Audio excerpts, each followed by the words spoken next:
Welcome to Beyond the Pod. I am Brandon Mileski, former Golden Gopher great, and my co-host on Beyond the Pod is Pat Micheletti. And Pat, the last time I saw you, there's a lot has changed since the last time I saw you. One, my hair's gone. Yeah, I was gonna mention that, but Yeah. I let it go. Hair's gone. I now have another child since the last time I saw you. And we have Minnesota Wild hockey to finally talk about for the first time Unbelievable. in about 4 months. Yeah, it's been crazy times, no question about it. But it's I hope they can pull this thing off. I'm happy that they're back. I think everyone's happy that they're back.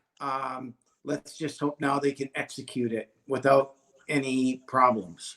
And before we get into a wild discussion, I just want to let everybody know, obviously there are people that are going to be listening to this podcast where they normally do on the iHeartRadio app or anywhere you get your podcast. But for the first time, we're also doing it online on video, virtually. So you'll be able to watch this on all of the KFAN social media channels. All right, let's talk about the Minnesota Wild, because obviously some big news, couple different news yesterday when you had their first time returning to practice and a head coach is hired, yet those are just kind of sidebars compared to Kaprizov finally signs after 5 years, Pat. You know what?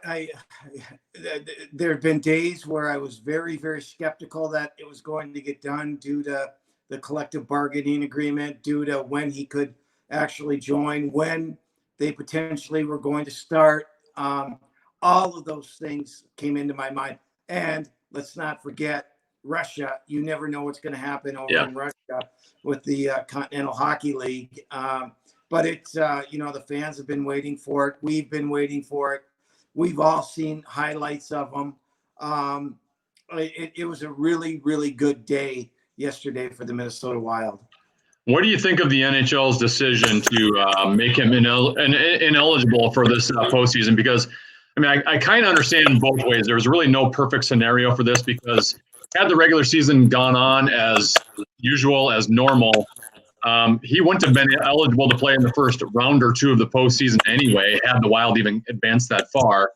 So I understand there's really not a great way to move for the NHL. That being said, in the past, they've always allowed players, once they're eligible to be signed, to go ahead and play. And he was eligible to sign as of April 30th, and he's not able to play in the postseason. Well, here's where it bothers me. Not just because, we're Wild fans and we want a potential superstar on our team.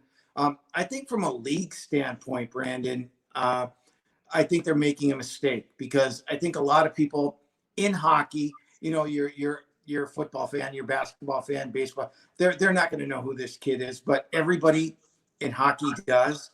And I think they're missing an opportunity to market another potential star.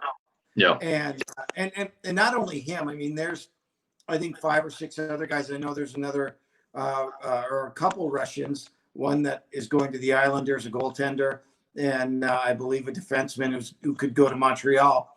Both those guys are going to be unable to play. And I just think, I think the league misses out on a great marketing opportunity. And I don't really like the decision for those reasons. And obviously we have a lot of kind of newfound excitement surrounding the Wild now, just because they're going to be returning. They're going to be in the playoffs. Kaprizov is signed. Yeah, how fun would this be if we're discussing what line is he going to be on? The line, right now the line combinations as of practice yesterday were the exact line combinations we saw on March 11th. From just a talker standpoint, it would have been fun to discuss. Where do you put this guy in the lineup? How ready would he be right away? Well, you're getting to a point where you're getting, I want to say better or, good, because now you'll have competition. Now you'll have guys really fighting for the opportunity to stay here and play here. There's a boatload of left-handed shots on this team, and who can make the transition to the right side, who's not going to fit for the number of minutes that they can get each game. I just think I think it's really, really good for the organization, and there's going to be competition whenever the next camp starts. Well, let's talk about the kind of impact he will make next year, hopefully. Yep. Clearly, when he's in Russia, we don't get to see a ton of him. But Yep. I've watched the highlights. I watched him in the Olympics a little bit. I've read the scouting reports on him. It almost comes across as if this is a guy who is really good at everything. He might not have that one elite trait. You know, he's not going to have the Alexander Ovechkin shot or Nathan McKinnon's speed. He doesn't have that one, but he seems like he's just really good at everything. You know what? He's like a bull. You know, he just wills his way to the net, and you know, no, he doesn't shoot it like Ovechkin, but he's got as quick a release as Ovechkin does. And when you're a goal scorer and you have that tenacity and the hunger to want to see it get in the back of the net, he'll score goals different ways, which I really, really like. You know, it's not like, you know, he's only a guy who's good from 5 feet in or, 10 feet in or, you know, whatever situation is. He can score a lot of different ways. And that's why he'll be so dynamic, I think, for this team. And I think the best part about this is we've been waiting on this for 5 years. So now when he comes here, he's a 23-year-old. He's played against grown men in Russia. It's not like one of these prospects that was playing in college or juniors, and you're trying to figure out the proper way to develop, and you might be 2-3 years from him being at his peak. Obviously, there's going to be a transition from Russia hockey to the NHL, and that's going to take a little bit of time. But this guy should have more immediate impact than any prospect we've had. I think the biggest key for him is just making that transition from Russia to the United States and getting, you know, acclimated and comfortable. And because if you're not comfortable and you're always thinking about it and worrying about the language and worrying about, you know, your housing and, things are a little bit different here than they are in Russia. Oh, sure. And, maybe he'll have an easier time because, you know, things are a little bit better. But still there's that transition that he's going to make as a hockey player. I think he'll be, like you stated, he's played against, you know, all the big boys. And so he he's already adjusted to that level of play. So I think just getting him acclimated is going to be, is going to be a telling sign as to how he'll adapt.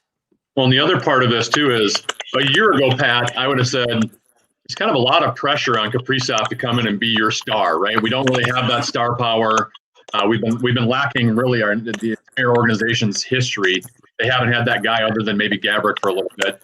And I thought, well, there's going to be a lot of pressure on him to be that star. And I didn't see it coming with Kevin Fiala, and unfortunately, we didn't get to see the end of the season, and we haven't seen it over an extended period of time to know how legit this is. But he was becoming a superstar toward the second half of this last season, and I do think maybe Fiala emerging as a star might take a little bit of pressure on. There's always going to be some pressure on Kaprizov. Don't get me wrong. There's a lot of hype behind him, but he's going to have almost like another potential star here to lean on. So in a span of a year, we've gone from having 0 to stars to maybe we're going to have 3. Right. And here's the deal. And you want to be one of those guys. You don't have to be or want to be, that guy that's always talked about. After every game, you don't want to say, how did Kaprizov do tonight? What he didn't do this tonight. He did that tonight. He was great. He was bad. He was, this. You want other guys to emerge too, right? Like you mentioned, Fiala. If Fiala and Zach or whoever else name 2 other guys, 3 other guys that are also right up there, you're right. That'll take a ton of pressure off of him. All right, let's talk about the fact that the Minnesota Wild have a new full-time coach. His name is, of course, Dean Evason, and we're familiar with him because he was the interim coach after Bruce Boudreau was let go.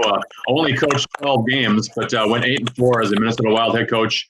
Tell me your level of surprise when the news was made, because I'll be honest, I didn't see it coming. The timing seemed a little odd to me, given we've only seen 12 games of him as a coach. I thought maybe you just go through the playoffs and see how we do and then maybe make a decision. But I will say from Bill Guerin's standpoint, if you know he's the guy, and even though we've only seen him coach 12 games, he's been the coach for 5-6 months now because Bill's been chatting with them. They've been in meetings. They've been talking about the team. So he's got an idea of what kind of a coach that Dean Evason is. So I guess if it just comes to the point where you think he's the guy and you don't need to go look any further, that makes sense. But still, the timing of it right before the playoffs, I thought was a little bit odd. Well, here's the way I look at it as far as coaching in the National Hockey League and who is the right guy. Okay. Every guy who's coaching in the National Hockey League, I believe, is pretty knowledgeable about the game, or else they wouldn't be there, right? In this day and age, I think teams run a lot of the same systems, and the difference for me, when you're selecting a coach, is do you believe that person has the ability to keep a team together all year long? Okay. And how to handle the ups and the downs and who doesn't lose the team. And I think what Dean did was he brought in, granted small sample, but he brought a sense of inclusion for everybody. There were times, Brandon, during his short period of time where our fourth line was our best line of the night, and they got rewarded, and they felt good, and that brought, I think, the whole attitude of the team. They all felt a part of it, and whatever coach can do that can keep all 21 guys together, I think has a chance of having some success. How many times do we see a coaching change? Well, why did he get fired? Well, he got fired because he lost the team. And we see that everywhere. Yeah. Why did Gallant get fired in Vegas, after doing the job that he did? Well, yeah. Maybe they were starting to go down, and, maybe the GM saw attitudes change, and guess what? The coach is the guy who, so for me, I think you could have hired me, could have hired anybody. Or would we be able to keep a team together? And then I think the outline factor of why some coaches do better is that some teams have better players. Look at Pittsburgh, right? Mike Sullivan there. He's got Nelkin. He's got Crosby, Genzel, Letang. That's a pretty good Zucker. Adding to the mix. Tampa with Stamkos and Hedman, and the list goes on, right? And so I think the key for me, for a coach, is can he keep a team together and elevate their play, keep everyone happy, and all going for the same goal. And I agree with everything you said, and you're talking about the team aspect of it, but I have been kind of fascinated by the fact that it seems like he has a strong connection with Kevin Fiala. It seems like Fiala respects him. And Fiala was playing well towards the end of Boudreau's run, but he clearly played very well during that 12-game stretch of Evason. And it seems like Evason, while most coaches kind of have the same systems, it seems like Evason let these guys play a little freer and jump up in the play a little bit more. And Fiala is one of those guys that you just got to take the chain off and say, you go. And you got to let him play with confidence and aggressiveness. Well, and I think and his relationship with Fiala, I think, is playing into why he's now your full-time head coach. That's a great point. And let's not forget, you mentioned Evason coach Fiala in Milwaukee. Well, during those 2 years that Evason coached Fiala, it wasn't all great between them. Fiala was really young. He's still young, and he had to learn the North American game, and probably still learning a little bit. And they butted heads, and you earn trust and respect. And I think they both have that in each other, and that's when you're talking to your potential star player, and you have that respect, and what each other wants out of the other. That's a good thing. And I think again, like you mentioned, a key part of why Dean Evason's a coach of this team. We're just a couple weeks away here from playoff hockey as the Minnesota Wild and the Vancouver Canucks in a 5-game series, and we'll maybe break down Vancouver a little bit more next week in a future episode. I wanted to talk to you, though, about this overall playoff format. The fact that 12 teams from each conference are in as opposed to 8. Obviously, when the season ended, the Wild were 1 point out of that 8th spot, so they get in. I think they might have gotten in had the season played out anyway. But one, I think that I have no clue what's going to happen in the playoffs. I think this is extremely unpredictable.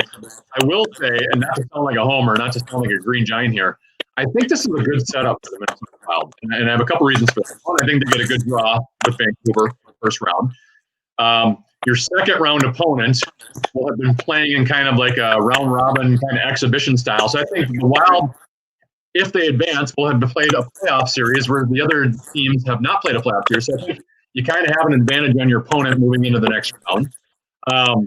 Given the Wild's age, with guys like Koivu and Parise and Suter and Stahl, guys that over an 82-game season kind of get worn down a little bit, to be refreshed and re-energized. And Healthy. I think you're going to get your best out of your veterans that maybe you hadn't had they gone through an 82-game season. I think this playoff format, and then on top of that, Pat, I don't know what you think of what kind of style of play we're going to. I would have to imagine the skill level is not going to be great right out of the gate here. So the north-south, dump it in the corners, muck it up, get to the front of net. I think that style of play is probably going to be more successful early on. That's the style the Wild plays. So I'm actually optimistic about the Wild's chances here for a round or two of the postseason. Here's my take on it. And the number one thing or reason why I wanted hockey to come back was for this, okay? And I'll tell you why. No one has been playing for 3 months. You've got 24 teams in it. You don't know what the skill level is going to be like. I like the Wild's chances of advancing because of the style of play that they have. They're not the most prolific team in the league. Yeah, they got better at the end of the year, and Evason opened it up and all of that. No question. But what do they do best? When they're on their game, they defend. Now, the only kicker is for me is, can the goaltending, hold up? If the goaltending holds up, because I don't think, Brandon, that it's going to be a very high scoring playoffs. I really don't. I think teams are, not knowing and not having, their skill level the way it should be. Now it'll get better after each round. Yeah. But I still think, whoever gets that hot goaltender and whoever really defends is going to have the best opportunity in these playoffs. So, I think, and I know, all teams are saying, hey, we have a chance now to win this thing where everyone's on the same footing. And so, it'll be really, really fun to watch. And I'm interested to see who the goaltender is going to be. Because think about it, Brandon, game 1 in the first round for all of these teams is so critical. Yep. If you win game 1, then the opposing team has to win 3 out of the next 4. And that's going to be really, really tough to do. Yeah, obviously shorter season, shorter series, so every game is even more important than it typically is. Right. You led right into my next topic, which is going to be the goaltending, because to me that's going to be the determining factor on how successful the team is. Before the pandemic hit and the season was cut short, I had heard on good authority that the Wild are basically getting ready for Alex Stalock and Kaapo Kähkönen to get called up, and those were going to be the two moving forward, and Evan Dubnyk was basically going to get pushed to the side. Right before the pandemic, I know Kähkönen got hurt, so then they were going to have to. Then I think it was going to be Stalock was going to be your 1, Dubnyk was going to be your 2. Now, it appears if Kähkönen's healthy, even though he was looking the rest of the season, so now he's back in the mix.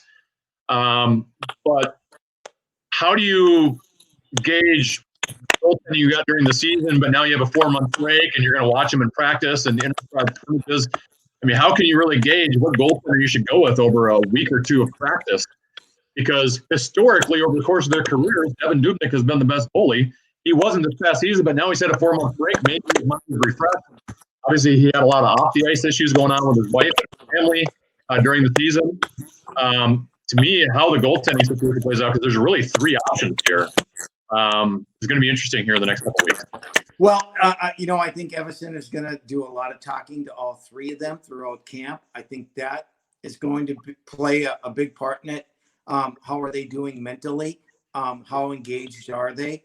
I think that will be a big, one of the biggest parts, because, they're all good goalies, and, they're going to stop pucks in practice. And, I mean, you're going to be able to tell some, one or two might eliminate themselves by their play. But I think if they're all playing well, which I expect them all to be pretty much on even par, during this abbreviated training camp, it's going to be a gut feeling. And so that gut feeling is going to be after conversations, with each of the goaltenders, he'll get a feeling and really decide who's game one, because that's a real important game. And so I don't know, I kind of lean toward Devin a little bit, if his head's there, if he's ready. He's won big games in the past week. We can't forget about that, Brandon.